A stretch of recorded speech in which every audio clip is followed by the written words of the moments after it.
everybody, welcome to Rana's Radar. Now this is a super special treat. I'm here with somebody who is not just very well known in the hot rod world and so influential in this industry and many other industries as well. Richard Rawlings, everybody. Richard, how's it going? It is going great. Good to meet you and good to see you in person. I have heard good things about you. Thank you. Thank you so much. I mean, forget about me. You are here and I am so thrilled to have you here on my channel because I've been wanting to actually catch up with you for a while. And not only because we've got the awesome GMC behind us, but also because I wanted to ask you and share with my viewers a little bit about yourself and your background. Hot rodding is huge and bikes is huge, but we all, and you guys might also remember you from FastnLoud. Absolutely. There was some cool stuff there, and I think that's when I first saw you.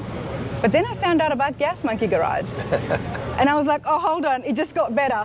Yeah, it's this right now is actually our 20th anniversary year since I decided that I was going to form Gas Monkey Garage, and a lot of people think that we just got discovered by discovery, and that's not the case. I made Gas Monkey Garage in the effort to build a brand and a shop that was capable of building cars that got to the masses and got the respect of the other builders in the trade, and then to create my own TV show, which was FastnLoud. So we shot all on the sizzle reels, went to Hollywood banging on the door, and somehow it all came together. We're a 20-year overnight success. You are an absolute entrepreneur, and it's a huge congratulations. Thank you. Congratulations, and you're a long way from being a paper boy. It's been a while. It's been a bit, but I've just always been, I guess, a hustler, or I've just always wanted to get out there and make money. I filed my first taxes when I was 12 years old. And this is why I am so excited, everyone. And you can see that when I start smiling so much is because you're an absolute inspiration to so many others like me and other people at home who want to just venture out and start a new chapter and just dive in, and you did exactly that. Not once or twice, but a few times. I did. And a whole variety of things. Yeah, I was a police officer and firefighter and medic before I was old enough to drink, and did that through my 20s, and in my late 20s I left and decided to get into advertising and printing, and that's where I kind of honed my marketing skills. And along that way I had a few other little companies that I dabbled in, and then it was time to sell my printing and advertising company, and I was watching the TV shows that were on, and I've always bought and sold and customized cars and motorcycles. So I told my wife at the time that I had this idea that I could be like these guys that are on TV. And she's like, you don't know nothing about TV, and you never had a hot rod shop, and and after it was over with, I was like sitting there like, oh, so you're saying I can't hold my beer? Uh-oh. That's the Texas like hold my beer moment. And watch this, and so that was the inspiration to get rolling, was because basically I think she thought I couldn't do it.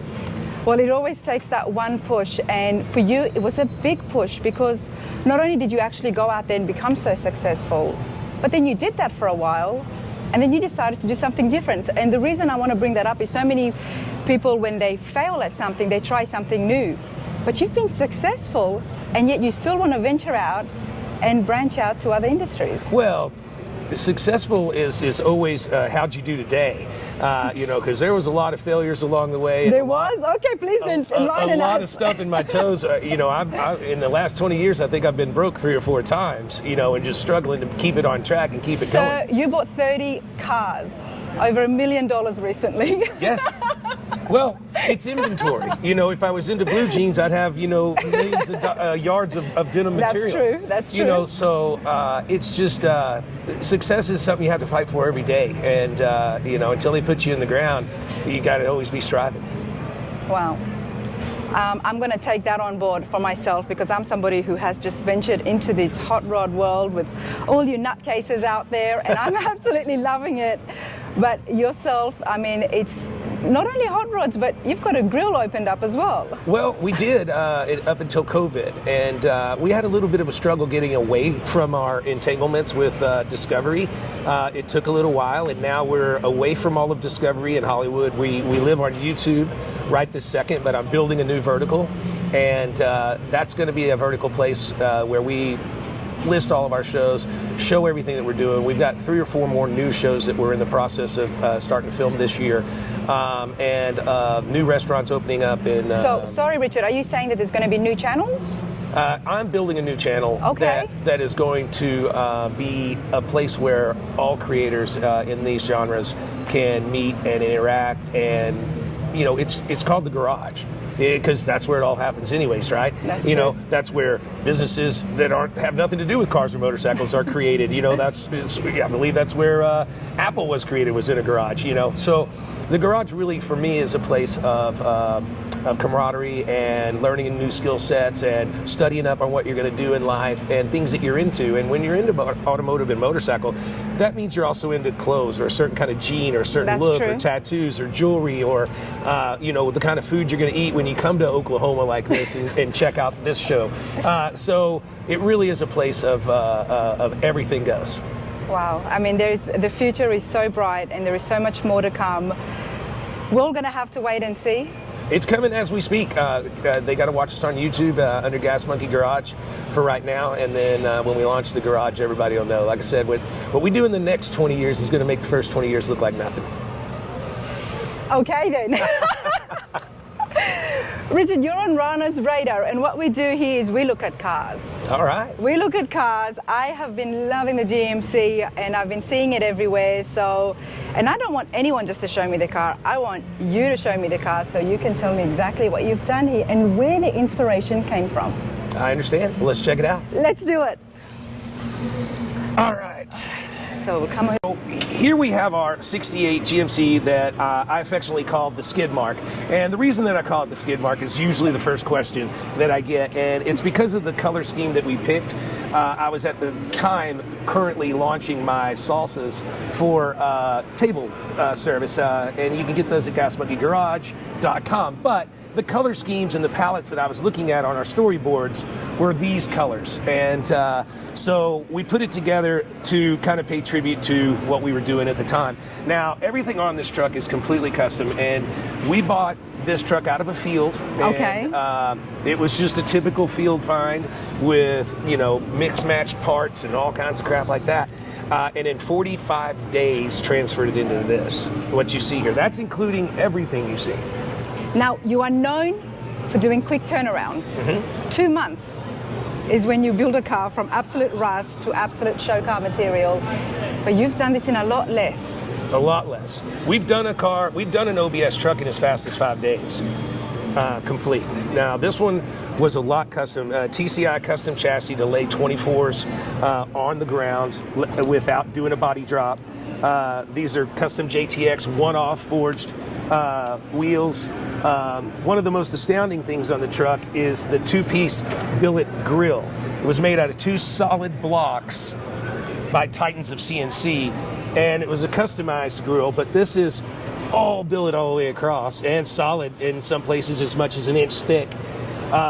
We went with Scoggin Diggies and got with General Motors Performance and got the L8T, which is the replacement new one for the LS motor. We did go ahead and cam it and do a few tricks. So what you're looking at basically is the most modern version of the LSX, the replacement for that. Okay. And of course we're fully bagged. We did all of the body work, all of the metal work, everything that you see, in that time frame.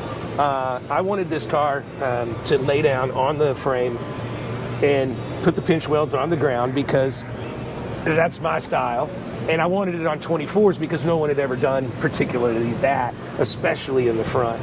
So the fronts are 24s? Front and rear 24s. Front and rears are 24s, okay. Now we laid all that out, and in the interior we ended up getting a few custom additions, but I wanted to keep it pretty nice and sanitary. Wow. So I went Can with you the believe, green. Richard, I've never seen the interiors.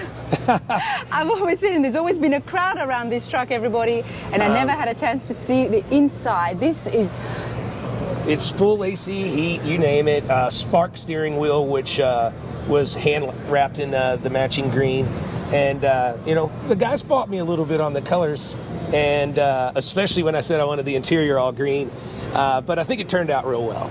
One thing that I'm not real happy with right now, disclaimer, is the little box for the shifter, and it's because we ran out of time to get to SEMA, and we're waiting on a different shifter to come in, so it's just there. So that is not our style. It's just something we had to do. So what does that mean? What can we imagine?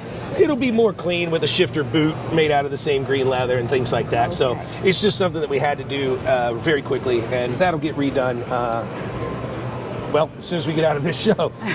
Moving to the rear, again, 24s. Again, the back half of the entire build is here, and we wanted to make it where you could see it.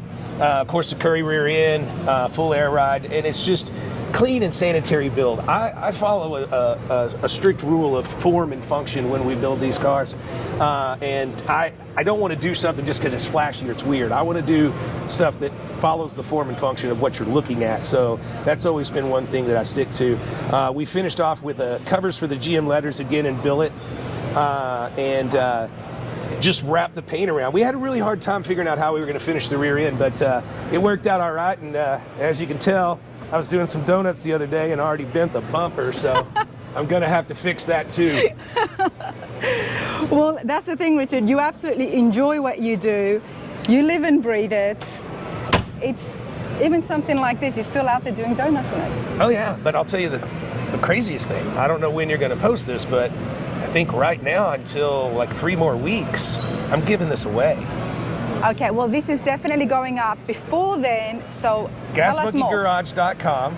Anything you buy is going to get you an entry to win this. And somebody, for the price of a keychain or t-shirt or something, is going to take this truck from me, and that's going to be pretty amazing. I think that was, I wanted to get it out there and get it seen, and we did SEMA, blew it up. It's all been seen now, and I thought it was really cool to give it away to somebody that's following Gas Monkey Garage. So does that mean that here at the show I can buy some merch and go in the drawing for it? Absolutely. Well, you know what I'll be doing after this, everybody. Could you imagine me in this? I think it'd be a perfect truck for you to tool around and look at car shows. My poor 72 C10 in the process of getting done, honestly, if I was to win this. But I'm definitely going to do that. Now, Richard, if you're giving this away, what's next?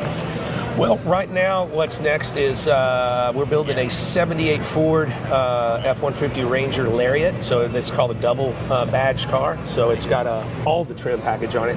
And we're doing it slightly different than this. It'll be static. It won't be air ride or anything like that. Big motor, big brakes, of course. And then after that, we're building a short bed OBS dually single cab and with a complete glass roof. A complete glass roof on a dually? Well, it's a single cab dually short bed OBS. It's kind of something that didn't exist, and we're making it. So it's going to be pretty tricky. Well, I'm definitely very intrigued. You all have to watch Gas Monkey Garage and find out what's going on. And these builds are quick, so when can I see it? Well, that's how you find us now, because we're not with Discovery. So we put everything on YouTube for the time being. We've got some new things coming out this year, and we put out episodes all week long every week. So it's fun to watch and keep up with us right there. Okay, well, I don't want to go. I want to just keep staying here and chatting with you because you're a wealth of information. But Richard, this has been absolutely awesome. Before I leave you, you like bikes, you like cars, you like trucks. What's your favorite? Do you have one? The one that makes the most money. Richard Rawlings, everybody. Hey, thank you. Woo!